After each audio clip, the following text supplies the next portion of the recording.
या हम हैं या आप लोग हैं जो क्रिकेट देखते हैं और उसको एनालाइज कर। उमर अकमल को भी पास्ट में इसी तरह क्रिटिसाइज़ किया जाता रहा है उनकी ऑफ द फील्ड एक्टिविटीज़ से। सर्टिफाइड भी गलत काम करें, वो फॉर एग्जांपल लोगों के कहने में वो दिखावे के लिए भी पढ़ रहे हैं।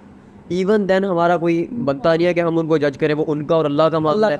मेरे फेसबुक पेज पे ना मुझे एक बंदे ने मैसेज किया कि वो खाना काबा बैठा हुआ था और उसने पाकिस्तान क्रिकेट टीम की कोई तस्वीर ली। फिर जिमी एंडरसन भी एक दिन बात कर रहे थे कि मुझे भी यही समझ आ रही है कि अवेलेबिलिटी का मसला ही हो सकता है बाबर आजम का। अस्सलाम वालेकुम, this is Abdullah and Asad again, welcome back to our YouTube channel. आप लोगों ने देखा होगा पिछले 2 दिन से मोहम्मद रिजवान जो पाकिस्तान के फॉर्मिडेबल विकेट कीपर बैटर हैं, उनकी वीडियो रिवॉल्व कर रही है एक सोशल मीडिया पे, जिसमें वो अमेरिका की किसी रोड पे नमाज़ पढ़ रहे हैं। इस पे डिफरेंट ओपिनियंस हमें देखने को मिले हैं। कुछ लोग इस बात को अप्रिशिएट कर रहे हैं कि अच्छी बात है, कुछ लोग उनको बहुत ज़्यादा अननेसेसरीली ट्रोल कर रहे हैं कि वो मस्जिद में जाके पढ़ सकते थे या कुछ भी रिकॉर्ड करने की क्या ज़रूरत थी। तो एक्चुअली इस टॉपिक पे पर्टिकुलरली हम बात करना चाह रहे थे। अब बात पता है क्या है? बात यह है कि एक तो जो हम बीइंग अ क्रिकेट एनालिस्ट, या हम हैं या आप लोग हैं जो क्रिकेट देखते हैं और उसको एनालाइज करते हैं या क्रिकेटर्स को एनालाइज करते हैं, फ़र्स्ट ऑफ़ ऑल हमें इतना कोई हक़ है नहीं कि किसी की जो ऑफ द फील्ड एक्टिविटीज़ हैं उस पर उनको क्रिटिसाइज़ किया जाए, उस पर जज किया जा सके। उमर अकमल को भी पास्ट में इसी तरह क्रिटिसाइज़ किया जाता रहा है उनकी ऑफ द फील्ड एक्टिविटीज़ पे कि वो किसी फलाने की शादी में डांस कर रहे हैं या कुछ भी करें। सेम हम रिजवान के लिए भी अब करने लगे हैं कि रिजवान नमाज़ पढ़ें, ऑफ द फील्ड वो कुछ भी करें, इस्लाम की तबलीग करें, कुछ भी करें, वो उनका पर्सनल मैटर है। तो हमें उनकी ऑन द फील्ड एक्टिविटीज़ की बेस पे उनको जज करना चाहिए कि वो कैसे हैं कैसे नहीं है, बीइंग अ क्रिकेट एनालिस्ट। और बीइंग अ मुस्लिम भी हमारी ऐसी कोई ऑब्लिगेशन नहीं है, ड्यूटी नहीं है कि हम उनको क्या वो नमाज़ पढ़ रहे हैं, किस जगह पे पढ़ रहे हैं या वो कैसे कर रहे हैं, उनकी बेस पर उनको जज किया जाए। अब मैं इसको ना एक मिसाल देता हूँ। मैं अभी भी वन ऑफ दोस्त प्रिविलेज्ड वंस जो कि अभी भी क्रिकेट खेलते हैं, हालांकि मैं 20 का हो गया हूँ, शाम को डेली में क्रिकेट खेलता हूँ। हम लोग 15-20 लोग होते हैं, हालांकि पाकिस्तान है, ईज़िली मसाजिद अवेलेबल हैं। हमारे साथ एक वसीम भाई खेलते हैं, वो डॉक्टर हैं, PhD स्कॉलर है वो एक्चुअली, और प्रोफेसर है। मैं इसलिए बता रहा हूँ ताकि आपको उनकी क्रेडिबिलिटी का पता चले कि मैं किसी आम ऐसे किसी अरे गहरे की बात नहीं कर रहा।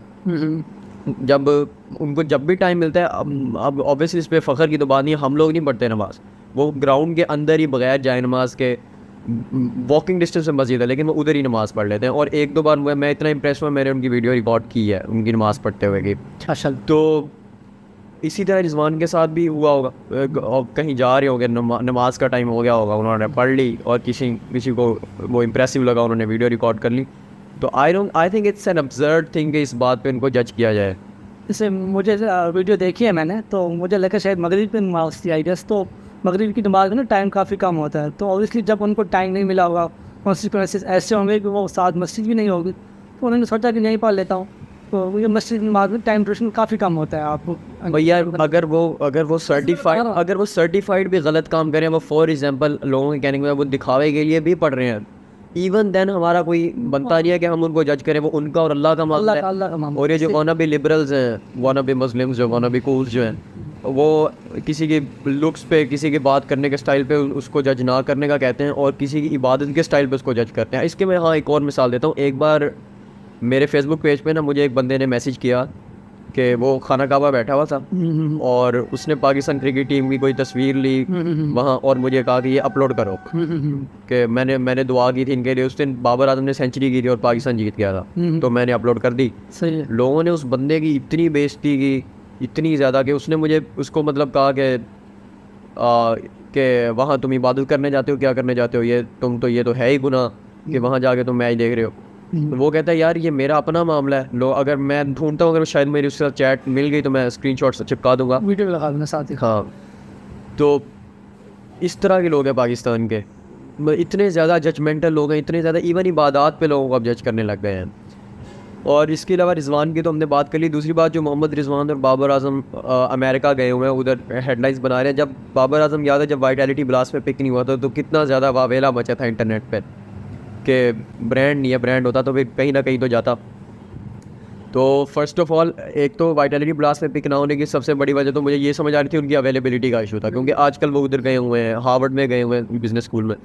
तो अवेलेबिलिटी, जिमी एंडरसन भी एक दिन बात कर रहे थे कि मुझे भी यही समझ आ रही है कि अवेलेबिलिटी का मसला ही हो सकता है बाबर आजम का। ऐसे है। तो लेकिन अब मैं उनकी ब्रांड होने की डेफिनेशन बताता हूँ। वाइटैलिटी ब्लास्ट में वो नहीं गए।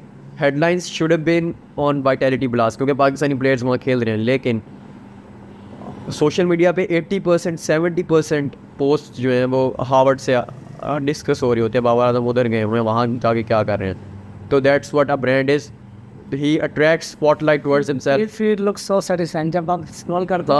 हाँ हाँ। और उसके अलावा जो सबसे ज़्यादा बात हो रही है शाहीन शाह अफरीदी का जो वर्कलोड है, पिछले 12 दिन में वो 12 दिन में 7 मैचेस खेले हैं और पिछले 7 मैचेस में उन्होंने 28 ओवर्स बॉल किए हैं अच्छी इकॉनमी के साथ। 9 की इकॉनमी थी, इंग्लिश कंडीशन में 9 की इकॉनमी चलती है आजकल। वाइट बॉल कितनी एडवांस हो चुकी है, फास्ट हो चुकी है, तो इतनी इसमें ज़्यादा कोई इतना कंसर्न की बात नहीं है। जो उनके वर्कलोड की बात हो रही है, मेरे ख्याल से शाहीन शाह अफरीदी प्रोफेशनल है। उनको अगर ब्रेड एंड बटर उनका क्रिकेट है, cricket is what he earns from, तो उनको अगर 7 दिन में 7 मैचेस भी खेलने को कहे दें तो it's his duty to play, he is a professional.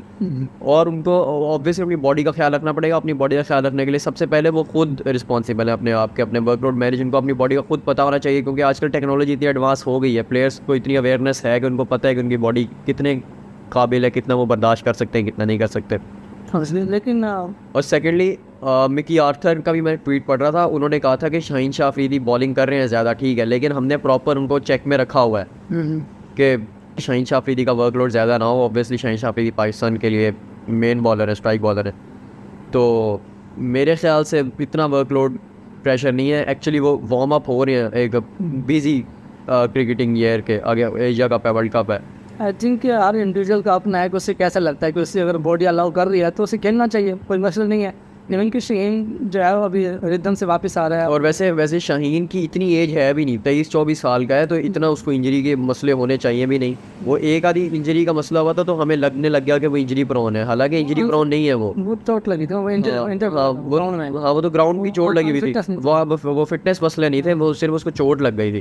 अब चोट में तो किसी का कोई हाथ नहीं होता, तो हमें इससे लग रहा है वो इंजरी प्रोन है, हालांकि वो इतना इंजरी प्रोन नहीं है, वो स्ट्रॉन्ग है। पठान ज़्यादातर स्ट्रॉन्ग ही होता है, रिजवान हर मैच में इंजर्ड होता है, हर अगला मैच खेलता है, तो आई थिंक इतना कोई मसला नहीं है। वो अपना पेस पर काफ़ी क्रिटिसिज्म हो रहा है। हाँ, उसकी पेस पे हो रहा है। लेकिन उमर गुल ने मेंशन किया था आफ्टर न्यूजीलैंड सीरीज़ के वो अब जो अपने नीज पर जो है ना वो प्रेशर नहीं डालना चाह रहे, इसलिए वो इतना अपने फोर्स नहीं कर रहे अपने अपने अपने लेग्स पर, तो इसलिए जो है ना उनकी पेस थोड़ी सी कम है। और वो शाहीन ने भी खुद ही मेंशन किया है कि मुझे इतना ज़्यादा मसला नहीं है, मैं अभी आई एम फीलिंग गुड, तो मैं इसी पेस के साथ जाऊँगा।